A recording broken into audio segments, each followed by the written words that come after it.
Em ácidos e bases de Lewis, o processo é o seguinte: quem doa par de elétrons é uma base de Lewis e quem recebe é um ácido.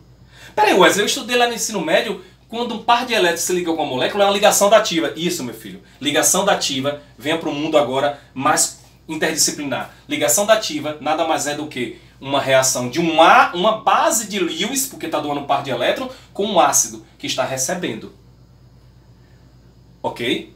Formando esse produto. Eu preciso desses conceitos, gente, para a gente entender algumas reações. A música aqui não quer me deixar em paz.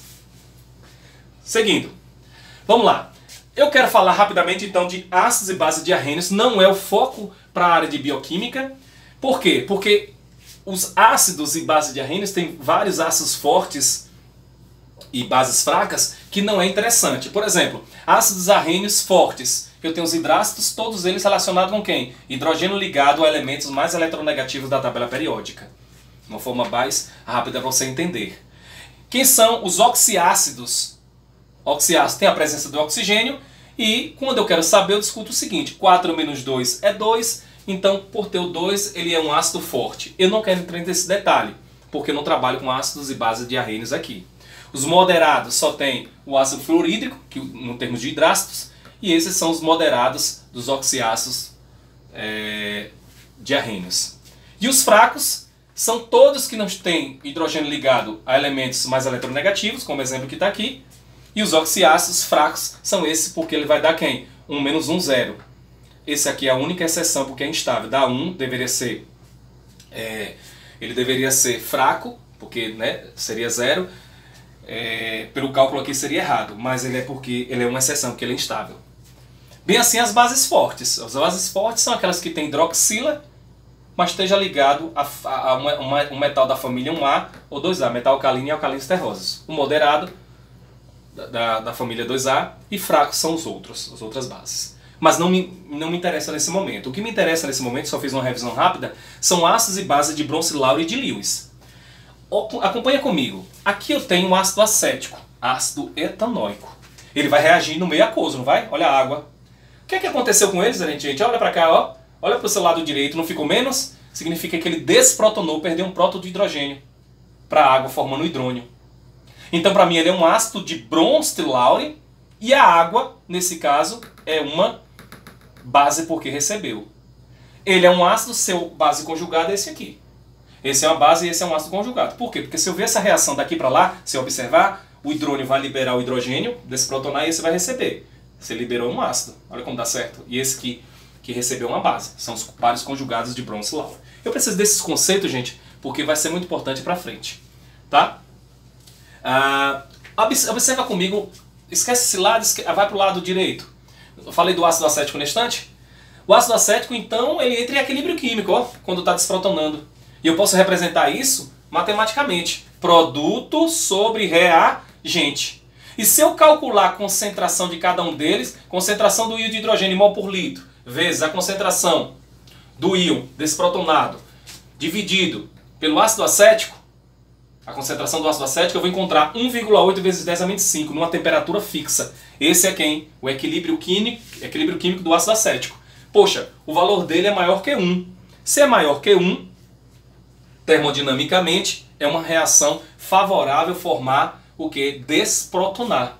Termodinamicamente, é favorável desprotonar. Wesley, não tem um número atrás não? Não, porque o número é dimensional, gente, tá? Aqui, esse número me diz se a reação direta é mais possível ocorrer do que a inversa, ocorrer com maior facilidade. E ocorre, são ácidos fracos. Bioquímica precisa trabalhar com ácidos e bases fracos. No nosso corpo, esse equilíbrio se dá só em ácidos e bases fracas. Seguindo então nossa aula. Com isso, gente, eu posso matematizar mais ainda a coisa. Veja como eu posso matematizar. Eu posso encontrar um tal do pKa. O que é pKa, Wesley? pKa é como se fosse o pH. Como eu calculo o pKa para dar o pH? É muito simples. pKa é igual a quem? Um antilog, porque vai dar um sinal negativo, gente. E log de base 10.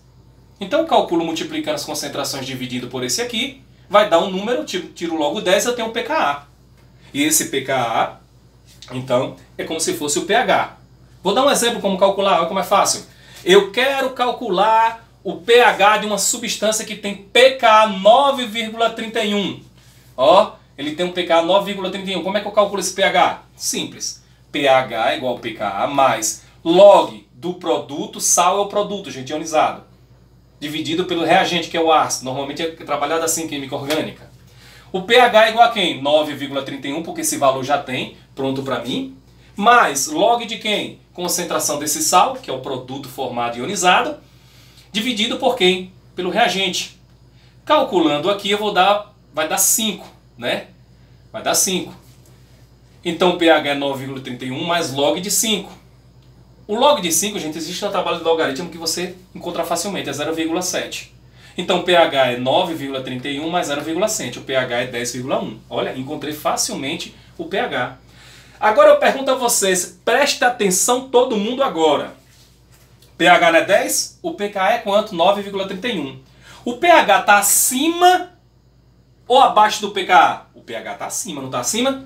Se está acima, gente, a tendência é desprotonar, liberar mais. Se está abaixo, a tendência é protonar. Não esquece isso. Quando o pH está acima do pKa, a tendência é desprotonar, formar reação direta. Do contrário, é protonar, reação inversa. Acompanha comigo isso aqui agora que eu quero que você preste atenção por conta dos aminoácidos. Veja, vem com calma. Eu tenho aqui o ácido etanóico. Perfeito? Qual o valor dele do equilíbrio químico? O valor do equilíbrio químico dele é quanto? 1,7, não é 1,7? Ótimo, 1,7, veja. E o pK dele, 4,7. O equilíbrio químico, o valor é maior ou menor? Vamos agora para o pH. Vamos imaginar em cima do pH. O pK dele não é 4,7? Ótimo, o pK dele é 4,7. Digamos que se eu pegar essa substância e colocar no meio ácido que tem o pH 2. O pH 2 é abaixo do pKa, não é abaixo? Essa molécula vai estar protonada ou desprotonada? Eu vou voltar outra vez que eu sei que é importante isso aqui. Imagina um copo cheio dessa molécula. E eu adiciono ácido. E vejo que o pH ficou 2. O pH ficou 2. O pH está abaixo do pKa. A tendência então dessa molécula estar protonada ou desprotonada? A tendência ela está protonada sim, com hidrogênio.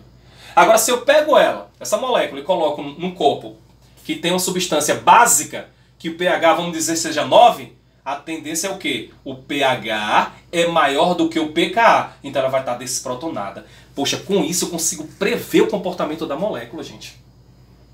Eu consigo prever o comportamento da molécula. Tá? Peguei esse como referência. Seguindo.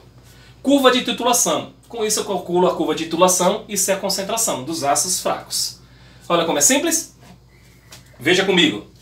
Que eu acho que muita gente aqui que fez graduação está fazendo, já fez alguma titulação na vida. Pego um Erlenmeyer, coloco minha amostra que eu quero, então, fazer a titulação. Boto o titulante, que normalmente é um hidróxido, é uma base forte, coloco aqui dentro. E vou abrindo a torneirinha devagarinho. E vou mexendo. O que é que acontece? Acompanha no gráfico. Coordenada eu tenho pH. A abscissa eu tenho quem? A hidroxila que eu estou colocando. Então digamos que eu vou abrindo a torneirinha e a hidroxila vai sendo colocada. Ó. Olha o que acontece, não estava em 0?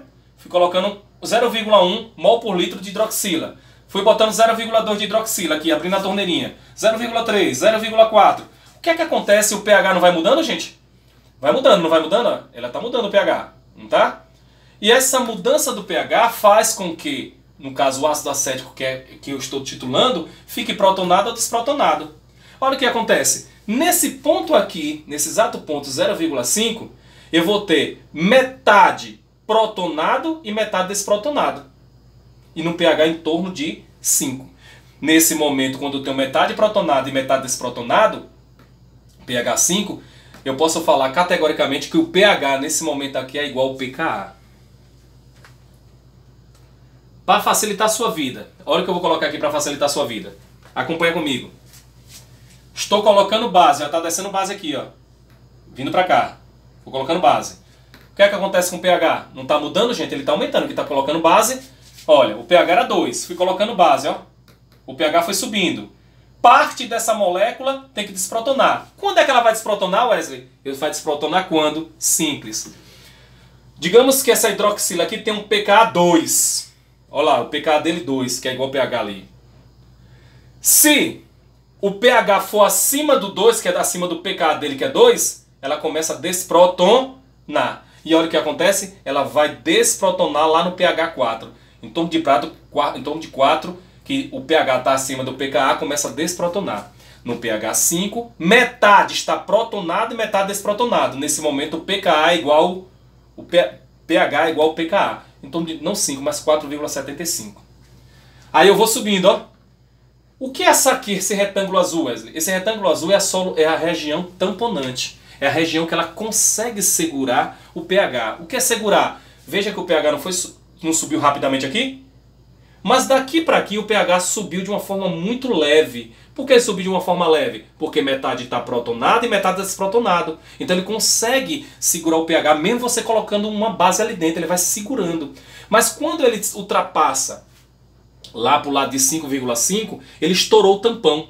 Eu tenho agora mais desprotonado e nenhum protonado. Ou seja, ele não tem mais como controlar o pH ali. É o que acontece também lá no nosso sangue. É um tampão carbonato, que nós vamos ter aula de tampão provavelmente amanhã. Tá? Seguindo. Eu também tenho ácidos e bases de Bronze-Laure. Nesse caso não envolve água também. É o que eu falei na estante. O par de elétron não ligante é doado para outra molécula. Aqui é uma base, porque está doando, diferentemente de Bronze-Laure. Em Bronze-Laure, quem está doando é um ácido. Aqui quem está doando o par de elétrons, lá doa prótons, aqui é elétrons. Doando o par de elétrons é uma base. Quem está recebendo é um ácido, formando essa substância. Qual a importância disso?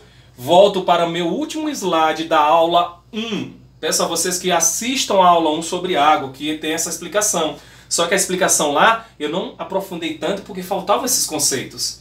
Veja, aqui eu tenho uma protease, uma enzima do vírus HIV, que hidrolisa uma cadeia polipeptídica. É produzida, a nossa célula produz, quem está infectado com HIV produz uma cadeia polipeptídica, a célula, e ela tem a protease do vírus que quebra essa cadeia para formar o capsídeo. Correto? Olha como essa enzima trabalha. Aqui em azul é a enzima, e no sítio catalítico eu tenho 2 aminoácidos, ó, aspartato. Aspartato, ele, um protonado e um desprotonado. No meio eu tenho quem, gente? A molécula de água. Só que a molécula de água, lembra que tem 2 pares de elétrons não ligantes? Ele pode muito fazer uma reação de quem, gente? A reação de um ácido de quem? De Lewis. Então esse par de elétrons aqui, de certa forma, reage com o carbono, ou seja, ele se comporta como uma base de Lewis, e o carbono com o quê? Com um ácido de Lewis. Traduzindo para uma forma mais química. Aqui é nucleófilo, que é rico em elétrons, e aqui eletrófilo, pobre em elétrons. Então uma reação de ácidos e base de Lewis nada mais é do que uma reação de uma base de Lewis com um ácido de Lewis. O ataque nucleofílico, então, que está ocorrendo aqui, ó, do nucleófilo para o eletrófilo, nada mais é do que uma reação de ácidos e base de Lewis. Ocorre o ataque no carbono. O carbono então desestrutura a dupla ligação, perdendo a ligação π, ficando só com a sigma, tem 2, só fica uma. Agora, o oxigênio quando perde a ligação fica negativa e começa a interagir com o ponto de hidrogênio com o aspartato que está protonado. Em contrapartida, como ele fez esse ataque, ficou muito fraco com esse hidrogênio. O hidrogênio então passou para o outro aspartato que estava desprotonado. Temos agora a água no meio. Ligando quem? Ligando com a enzima, através de pontes de hidrogênio, força intermolecular, e ligando a água com quem? Com a cadeia polipeptídica que ele quer quebrar de forma covalente. Como essa ligação aqui é instável e tem uma carga negativa, ocorre uma autocatálise, quebrando essa ligação. Quebrando essa ligação, sai uma cadeia polipeptídica de um lado e uma cadeia do outro. E volta a enzima que era antes, ó. A enzima ficou com o H, estava aqui, e esse é perdido o H para estabilizar o oxigênio da cadeia polipeptídica. A enzima está pronta para fazer a reação outra vez. Assim, pessoal, nós finalizamos nossa aula de hoje. Eu repito, por favor, nos acompanhe no canal do YouTube, que é importante para liberar mais espaço para colocarmos mais vídeo. O canal do YouTube que nós temos lá é Biologando com o professor Wesley, Prof. Wesley Santana. Se inscreve, importante. Aperta lá no sininho, porque toda vez que nós colocarmos lá uma aula, você é notificado. Mas também aperta lá no like, tá? Tá? Fica bacana. E eu peço a vocês que quem está afim de fazer o curso para receber um certificado, Vá lá no Instagram, no perfil, faltou o F aqui, _, Wesley Santana. E lá você vai ter um link, que você apertar nesse link, você vai participar do grupo do WhatsApp, onde nessa aula aqui nós vamos tirar as dúvidas e onde você vai receber a atividade para ter direito ao certificado que é válido em todo o território nacional. É válido para você abonar horas nas faculdades, que é aquelas horas extracurriculares, e também vale para o seu currículo. Muito obrigado, né? E como eu sempre falo aos meus alunos, foi um prazer inenarrável e incomensurável estar com vocês.